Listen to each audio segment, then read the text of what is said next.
Okay, so welcome to the lead generation process webinar. This will probably be a little bit longer than the other marketing kind of sections.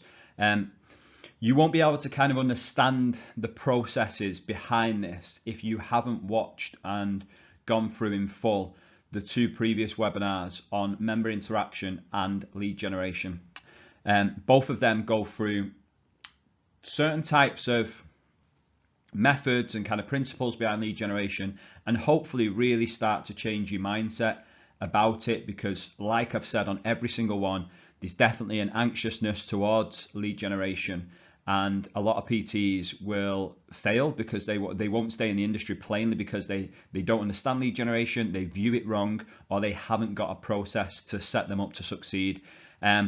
Lead generation process webinar comes off the back of you understanding that initial interaction. So the member interaction of you on the gym floor, building relationships, getting people to know, like, and trust you. And then this starts to go into showing people that they have the sufficient ability, there's the sufficient amount of motivation, and the right triggers, I suppose, to buy from you.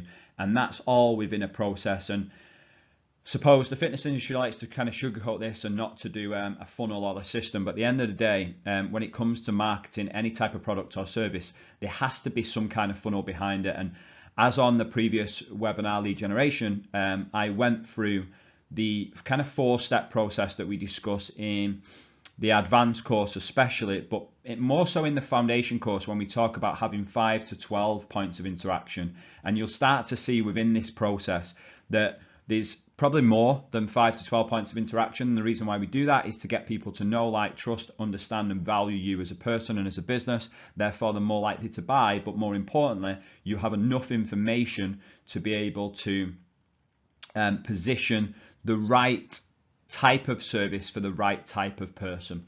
So let's go into it to give you a little bit more of an understanding. Okay, so as you can see, this is all about creating awareness and attention now, and these are lead generation activities which are essentially just excuses to speak to people. Whilst having excuses to speak to people, it gives you an opportunity to data to collect, which is probably their name, their email address, and then further details dependent on what lead generation activity that you do. Now, as you can see, there's a big kind of square blocking off the rest of this system and funnel, but as we go through the slides, you'll start to see it all come together. So once we've kind of approached and built a relationship and we've started to look a little bit more approachable to members, you're in a position then to start to provide some lead generation activities on the gym floor in the times that you want and need to fill. The lead generation activities that you use will be solely off the back of the demographic you're trying to attract, okay?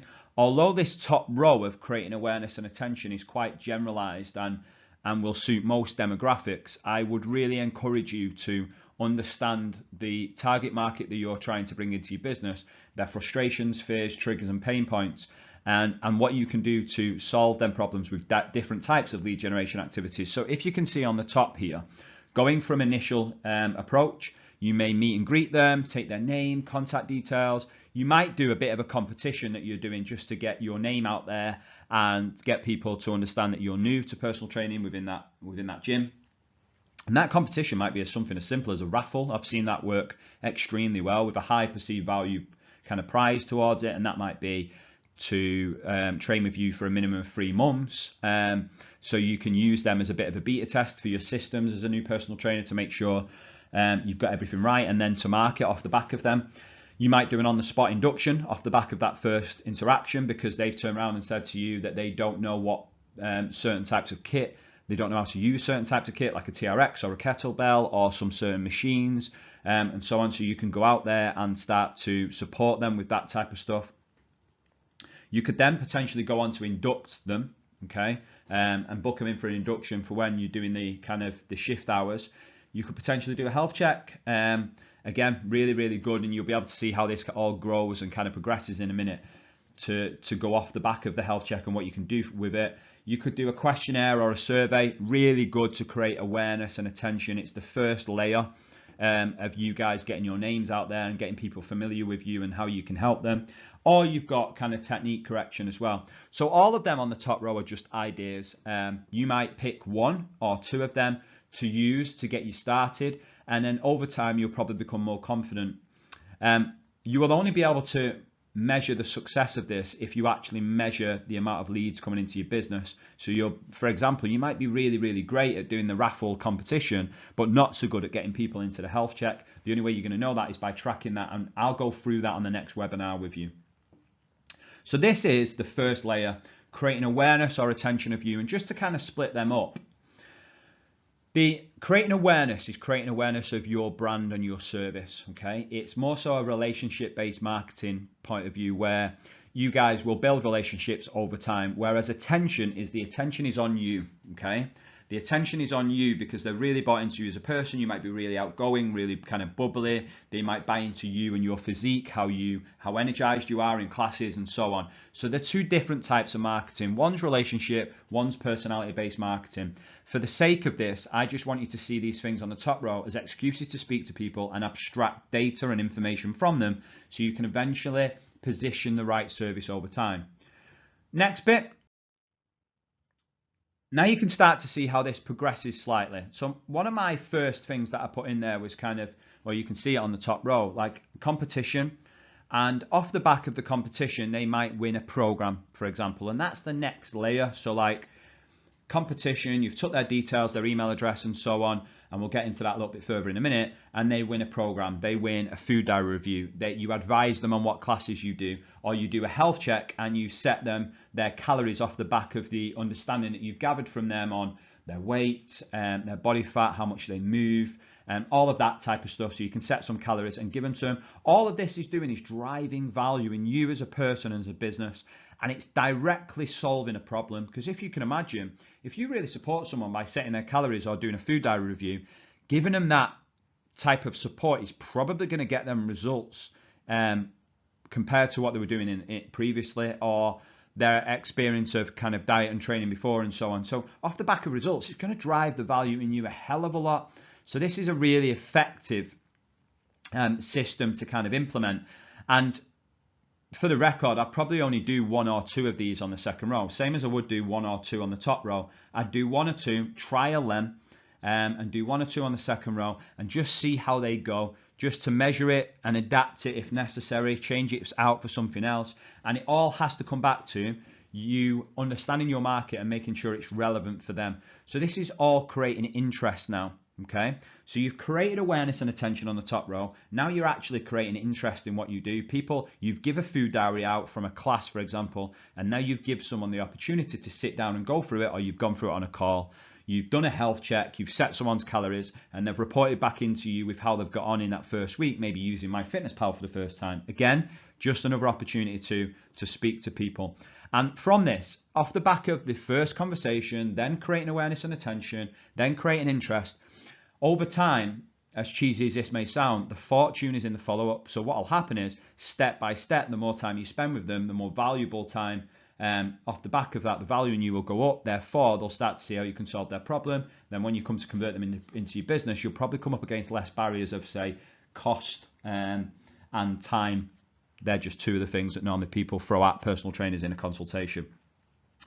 And whilst you're doing all this as well, you're starting to gather certain things like what their kind of past was like, what they've tried before, their relationship with food, what diets they've done, their likes and dislikes with training and nutrition, what their current lifestyle's like, maybe occupation, how active they are on a daily basis, what their weekly structure looks like. All of that type of stuff is going to really, really help you when you come to convert them into your business, positioning a relevant service. Next one down is creating desire. Okay, so at this point, we're creating a desire for them to buy into your service. And if you see here, you've got now two orange sections, and the orange resembles, basically, they're there for online support. So you've gone through creating awareness and attention, you've gone through creating interest, and now what you've done off the back of either a program or a food diary review, setting calories, you've invited them to your email list, and you're constantly sending them emails on stuff that's really going to help them. All right. It's going to trigger their pain points. You're getting really good at writing content, and that content is then mirrored with the Facebook group that you're building from within the gym that you're in. Having some kind of group or page that's grown from your business demographic first, which is the gym itself, all right? And then off the back of the business demographic, it's grown locally, and then it's grown socially is the way to go forward. A lot of personal trainers will not only do it the hard way by trying to add all their friends and family in to create a bit of, I suppose, engagement, but it's not your friends and family that are going to pay you the money that you deserve for changing people's lives and so on. It's the people within your gym. So it'd be really wise for you to push traffic from this lead generation that you're doing to your Facebook group and to your email list, from creating awareness and attention, creating interest, and now creating desire. If you see in the middle, I've put a seminar. That can be anything. That can be a seminar, it can be a workshop, it might be a paid group class that you do. It's just something that starts to get from a volume of people down this kind of funnel into 10, 20 people that really hold a massive desire for your service and are really bought into you. So they've come to this, I don't know, you might do how to build your own diet workshop, you might do a seminar on nutrition, you might do a fat loss seminar, you might do a hypertrophy seminar. It depends what market that you're trying to really support here. But a seminar, a workshop, some kind of group session, or it might be, you might put in here a taster session, for example, because at this point you've absorbed a hell of a lot of information about them, so you can act on it and position the right service. So the third layer in this is creating desire, but bear in mind where this has come from. Whilst you're getting this information, I'll just keep coming back to it, this has come off the back of you proactively going out and interacting with members on the gym floor, letting on to them, smiling, saying hello, asking how the day's been, and it's been built up over time. This might take a week, it might take 6 months for someone to have the right levels of motivation and the right level of behavior and the readiness to buy that you need for them to come into your service. But all in all, these are the steps that would be really valuable for you to take. So they're just another 3 examples. So Facebook group, seminar, and constantly talking to them on an email list as well. So you're talking now online and offline. A lot of personal trainers will struggle with what to do with their clients away from them, and this is where these Facebook groups and email lists come in handy. Okay, so that brings us to the final part of this kind of lead generation system funnel, which is you've done all your hard work, you've interacted on the gym floor, you've got more confident at that, you've then created awareness on the top row here, or attention of you and how you can help people. Off the back of that, because you've really supported people, you've created interest in what you do, which is the classes they attend, the programs you give out, the food diary that you may do, the calories you set off the back of the health check or the food diary, and so on. And then you've started to talk to them online, which is creating the desire and so on, which is the Facebook group, potentially a seminar or a workshop if you're not comfortable with something like that. In here might be, instead of that, it might be a low barrier paid program in the seminar section instead. And you're constantly talking to them also on your email list as well, because that's just as powerful. But all of that has been grown from your business demographic, which is inside the gym. Now that brings us on to the next call to action.